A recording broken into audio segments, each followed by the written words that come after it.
Hey folks, thanks for checking out Reigniting Liberty. I'm Deneen Borelli, and Dr. Tom Borelli is in the house, bringing you the truth in black and white. Well, no shortage of subjects, folks, but here we go. Twitter files, more Twitter files. And this batch exposes Hillary Clinton's intimidation campaign. Say it ain't so. Yes, it exposes her intimidation campaign.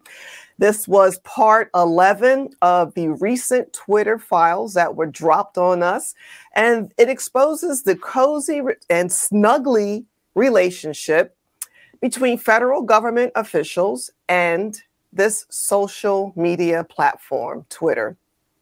So our federal government agencies and social media, Twitter, that's right, our intelligence community, folks, what? They are in bed with social media. Shocker, right? Say it ain't so, Dr. Tom. Yeah, say it don't ain't we so. Wish. I'm just making this all up, right? Right. How did this come about? How did this happen? And who was the lead performer in this circus of lies and deception? Well, folks, it turns out that the relationship, surprisingly, wasn't out of love. It wasn't out of love. No. This was a result of a gunshot marriage. Haven't heard that term in a long time, Dr. Tom. Isn't that a Tina Turner song? Love's got nothing to do with it? Something like that? What's love got to do with it? Get it straight. Yeah, like I said. It's only Tina Turner. Get it straight. Well, folks, in this episode of Reigniting Liberty, Dr. Tom and I are going to bring you the truth in black and white about this latest revelation of our federal government agencies, the FBI, the State Department, to massively manipulate public opinion, the Democrats who helped drive this, and the ringmaster in all of this, Dr. Tom, Hillary Clinton. Yes, Hillary Clinton and her high wire act. We're going to get into all of this, Dr. Tom, but let's take a step back and review the performers, so to speak. Yes, Deneen, I can't believe it. It's Hillary Clinton yet again. Just won't go away. Once again, yeah. Well, following the outcome of the 2016 presidential election, social media platforms like Facebook and Twitter were pressured to investigate allegations of Russia interference and influence over the election on their platforms. Now, why did all this happen? Well, it happened because good old Hillary Clinton, the precious, lost. She lost the 2016 election, so can't be her fault. Couldn't be the fact that she didn't travel to Wisconsin before the election. No. It was social media platforms' fault. And it was also Russia interference using those platforms.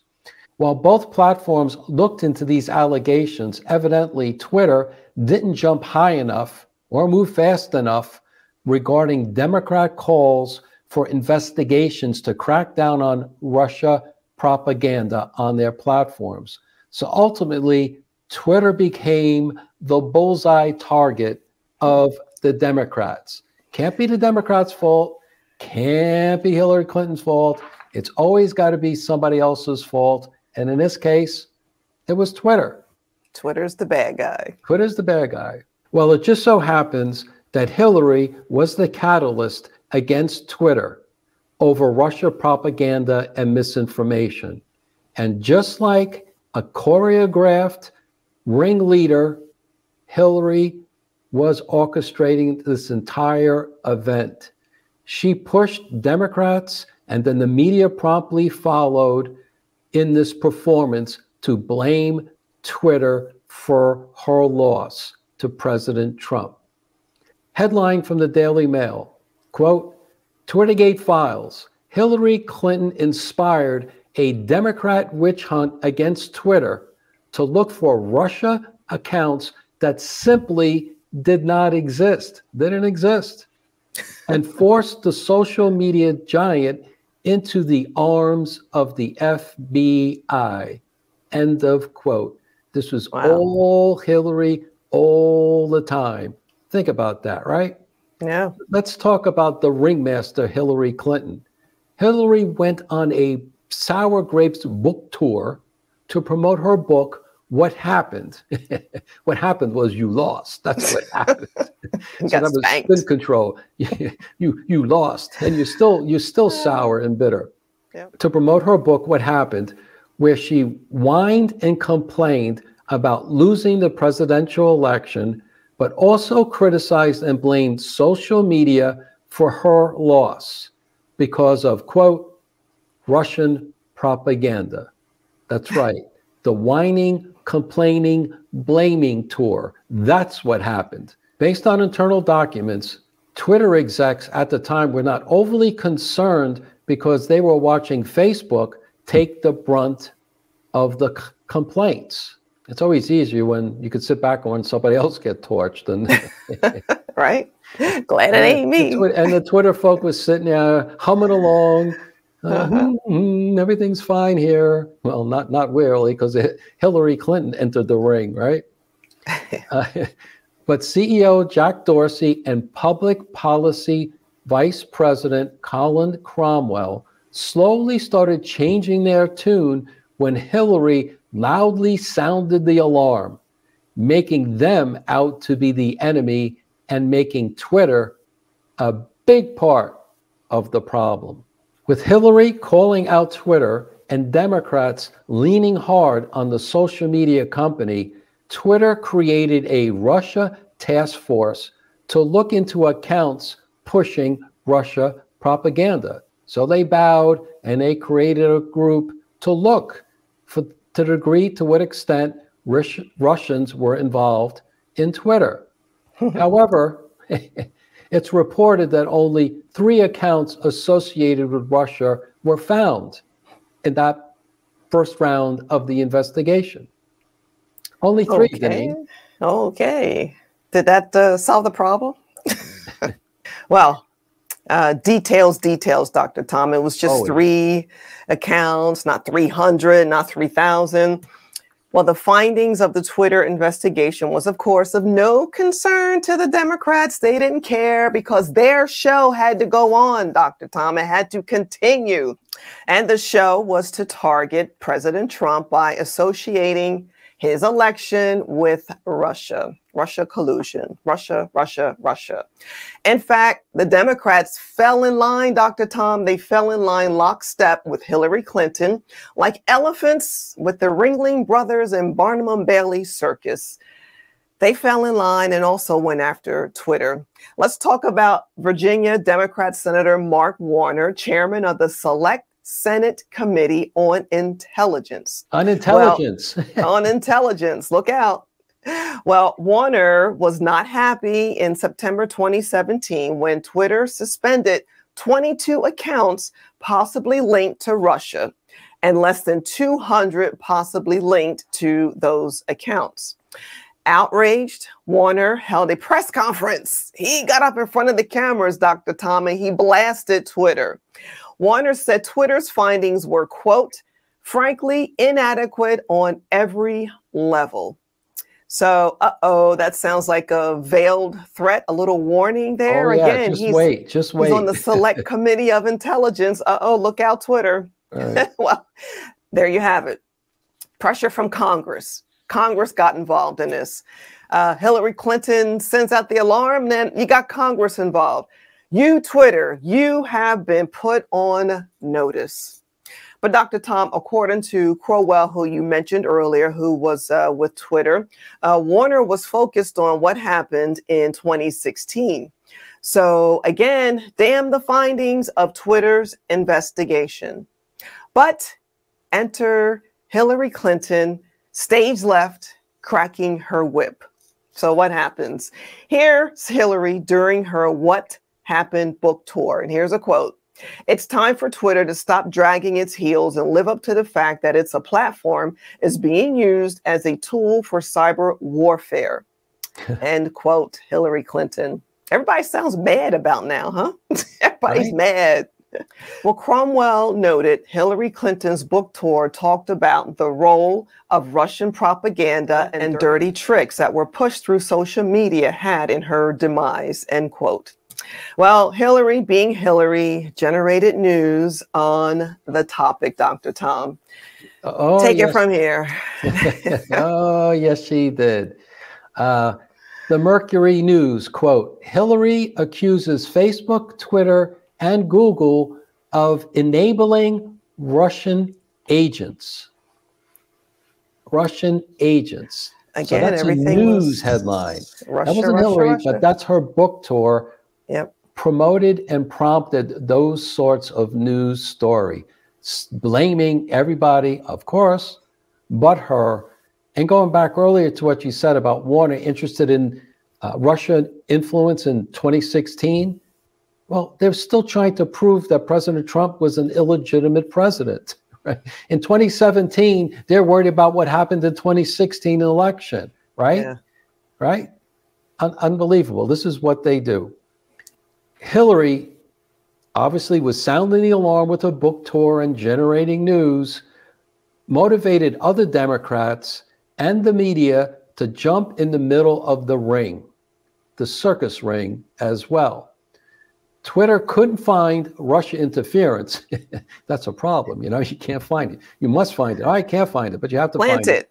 Plant it. Create it, right? The Democrats wanted, so they became a target of Democrat elected officials' intimidation. It became a huge public relations problem for Twitter. And as we've mentioned before, public opinion is everything. If you generate public opinion against the company, they will be hurting because that's the last thing they want, their reputation to be damaged. And so their the brand. public relations campaign launched by Hillary and followed in by Democrats was having an impact on Twitter. They were feeling the heat and they didn't like it. They liked it when Facebook had the heat, but now all eyes are on Twitter. And there was a lot of heat in that kitchen. So they had a problem. So yes, it became a big public relations problem for Twitter. News stories were written about Twitter with the help of intelligence committee information. Intelligence committee information, i.e., members of the intelligence committee were leaking information to news organizations about Twitter so they could generate negative news stories about Twitter and Russia.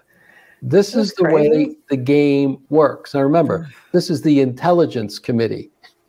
Right. What are they doing? They're involved in propaganda. Propaganda targeting Twitter because Hillary is upset because Hillary lost. That's the backdrop to all of this. So here's a headline, political headline. Twitter deleted data potentially critical to Russian probes. There you go.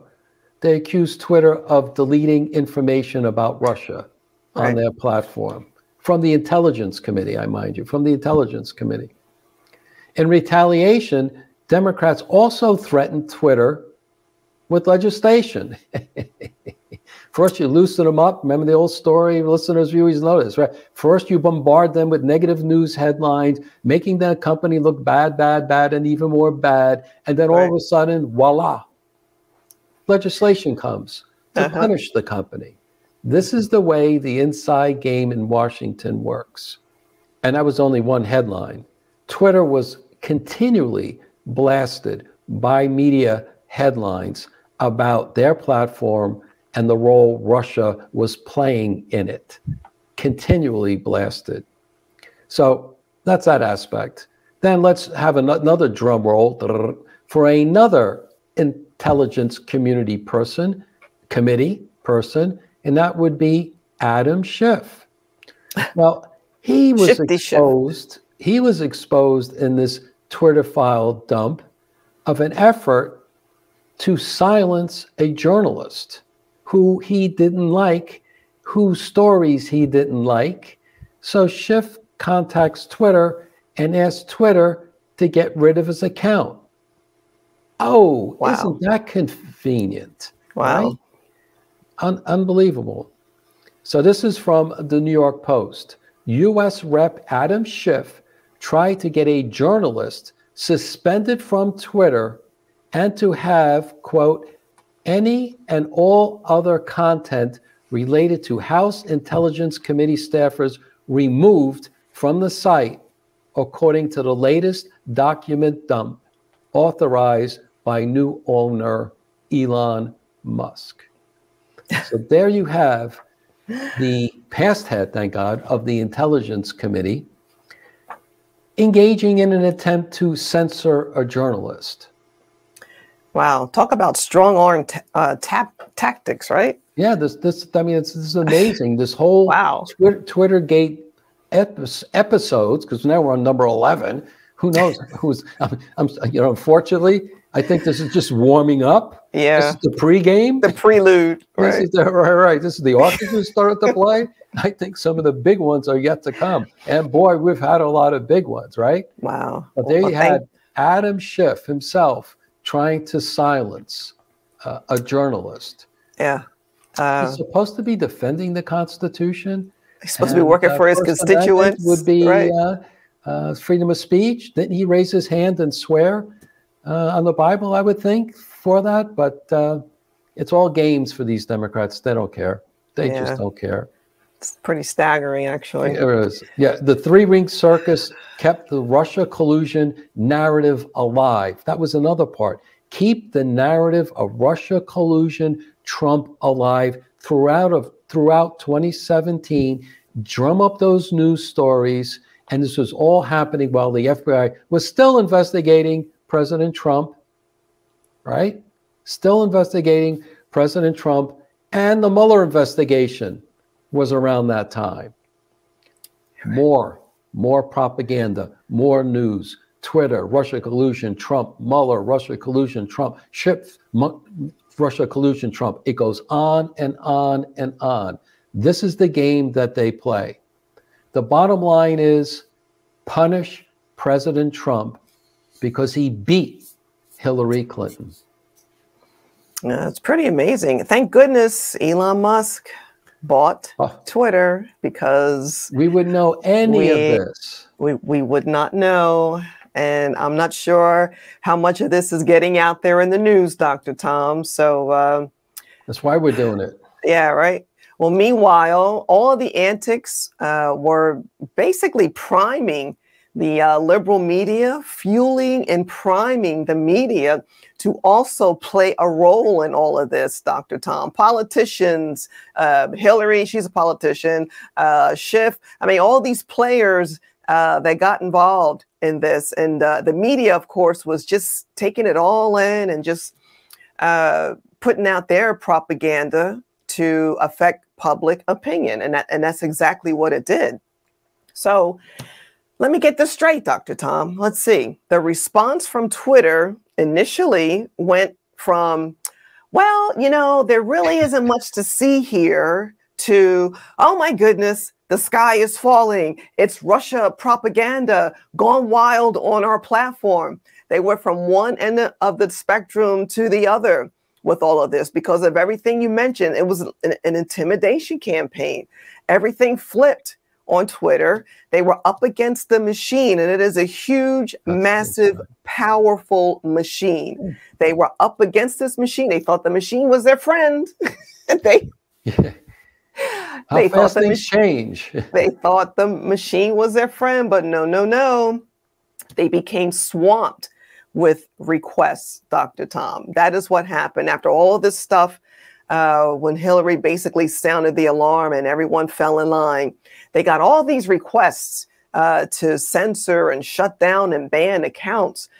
Democrats were on a mission, and Twitter caved under pressure to suspend or ban accounts not in agreement with the left. You didn't agree with them, they wanted you off the platform. Right. So we have the Democrats beat Twitter with the stick, as we used to say. That's right. Beat with the stick. Yep, beat them down. So you have Matt Taibbi, who Elon Musk has been working with putting this information out there. He said Twitter, and I quote, received an astonishing variety of requests from officials asking for individuals they didn't like to be banned. So, like I said, they were inundated with requests. These officials were reaching out to Twitter to ban people they didn't like. They didn't like you. They didn't like your face. They didn't want you on the platform, Dr. Tom. So then there's the State Department Global Engagement Center. That sounds very responsible and credible, right? The Global Engagement Center. They went after Twitter over COVID in 2020. Taibbi wrote, and I quote, "In February 2020, as COVID broke out, the Global Engagement Center, a fledgling analytic intelligence arm of the State Department, went to the media with a report called Russian Disinformation Apparatus Taking Advantage of Coronavirus Concerns." Oh my gosh. It continues. The GEC flagged accounts as Russian personas and proxies based on criteria like describing the coronavirus as an engineered bioweapon, blaming research conducted at the Wuhan Institute, and attributing the appearance of the virus to the CIA. Wow. This is the State Department, mind you.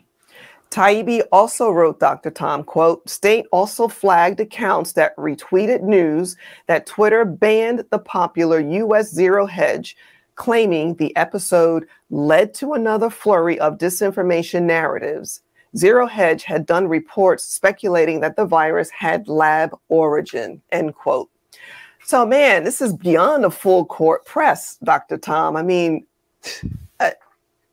it's staggering. I'm at a loss for words. It's staggering, isn't it? And remember, this was only episode 11. 11. Drum roll, popcorn, all of it to follow. And think of it, Deneen. The State Department was worried about tweets about the Wuhan lab and China. They wanted to silence debate on that. So the State Department, ironically, is protecting China. Right. Everything is upside down. It doesn't. Everything. It's just this has never been like this. The world, as you said, is completely upside down. So when we take a step back, what we have is Hillary Clinton, Democrat Congressman Warner, Schiff, the State Department, and the media all over Twitter. Wow. Meanwhile, what were we doing? We were just using Twitter. Who knew this was going on? Who knew? Right? Who knew this was going on in the backdrop? You know, we knew things were bad, but the extent of the intimidation campaign and the number of agencies and people and powerful elected officials all over Twitter and the deep state, it is truly shocking and a huge concern for Americans and, most important, for our liberty. Yeah. And Hillary Clinton, playing the ringmaster, which she was, she executed the plan perfectly, just like the person in the red suit in the middle of the ring with the whip, right? She was the ringmaster, and she was in complete control of the, quote, object manipulation and stunt-oriented artists. She was controlling all of them. So remember, the whole event here, you have the Democrat politicians, the media, leaking information from intelligence committees. This is all involved to create an impression, to manipulate the minds of Americans so they only see a few headlines, and it's the headlines of propaganda that the Democrats want. This is always the end game. Change opinion, and then you get to change votes. And you do that through intimidation and through propaganda. And once again, this is another classic case of the Democrats orchestrating this event.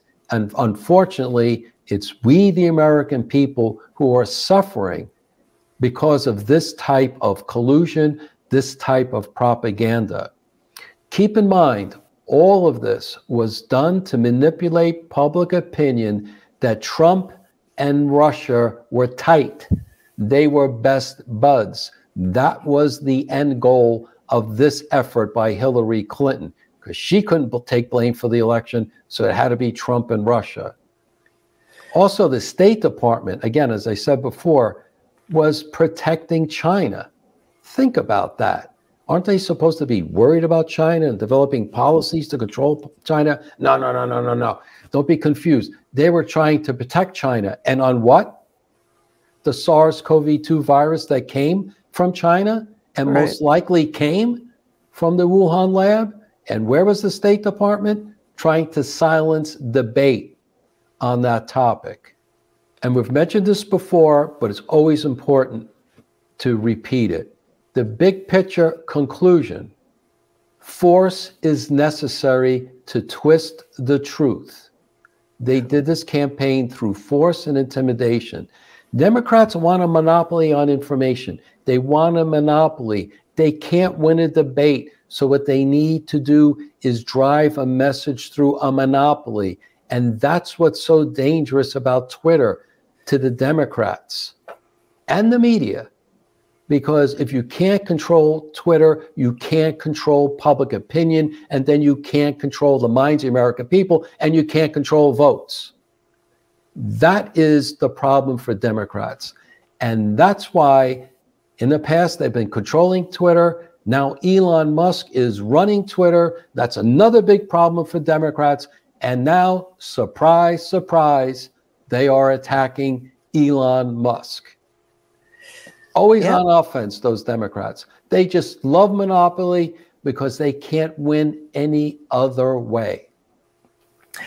Well, Dr. Tom, great summary. And I hope folks will share this episode, inform your family and friends of this whole big circus that took place right under our noses. Well, folks, thanks for checking out Reigniting Liberty. And remember, everyone has a role to play. What are you doing for liberty? Until next time.